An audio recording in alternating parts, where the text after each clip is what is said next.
Maty, v první řadě obrovská gratulace ke 2 bodům v Českých Budějovicích. Jak ty si to utkání viděl?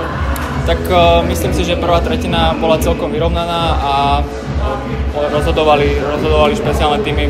Myslím, že to bolo dneska veľa o prečísleniach a tých nerovnovážnych stavoch, ktoré sme si postrážili, si myslím celkom dobre a dokázali sme ten víťazný bod urvať v predĺžení. Ty si předvedl vynikající výkon. Jak ty jsi se osobně v tom zápase cítil? Dostával jsi se do tempa nebo nástupem do Budějovic to šlo samo?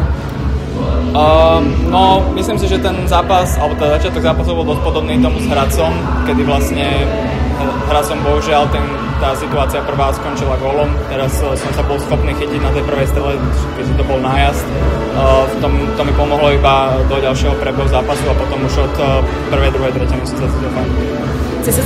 Chci se tě zeptat na situaci ohledně Coach Challenge, která nám vyšla. Ty si hned signalizoval směrem na střídačku, abychom si ji vzali. Byl si o tom přesvědčený, že to vyjde tentokrát?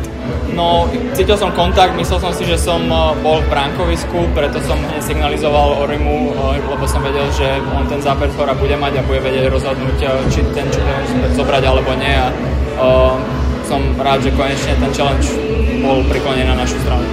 Bylo hodně demotivující, že Budějovice přece jenom rychle po té naší úspěšné výzvě přece jenom odskočili do toho náskoku. Trochu áno, ale myslím si, že je veľmi dôležité, že nás to nezlomilo a nepoložilo nás to. Po druhej tretine sme dokázali rýchlo odpovedať a myslím si, že v tej tretej tretine sme mali aj šance na víťazstvo za 3 body. Bohužiaľ to nám nepadlo dneska, ale verím, že týmto spôsobom, ktorým sme sa dneska prezentovali, môžeme sa prezentovať do ďalších stretnutí a bojovať s každým. Krátce po nástupu do třetí třetiny jsme měli radost z gólu Petra Koblasy, který se ale hrozně dlouho koumal na videu. Jak ty golman se udržuje stále v rytmu, stále hlavu zápasem, protože přece jenom bylo krátce po té přestávce a dostal si se vůbec už do té hry, nebo jak si to prožíval?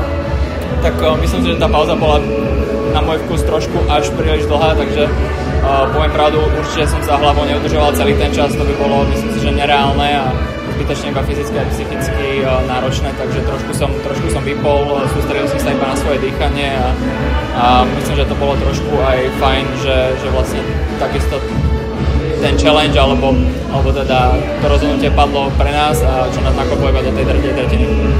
Závěrem si golman, který má rád prodloužení 3-3 nebo spíš ne? To je ťažko povedať. Som rád a mám rád predĺženia, ktoré dokážeme zvíťaziť a ubrať na našu stranu. To naprosto dává smysl. Maty, gratulace k dnešnímu výkonu a ke 2 bodům, které vezeme domů. Ďakujem.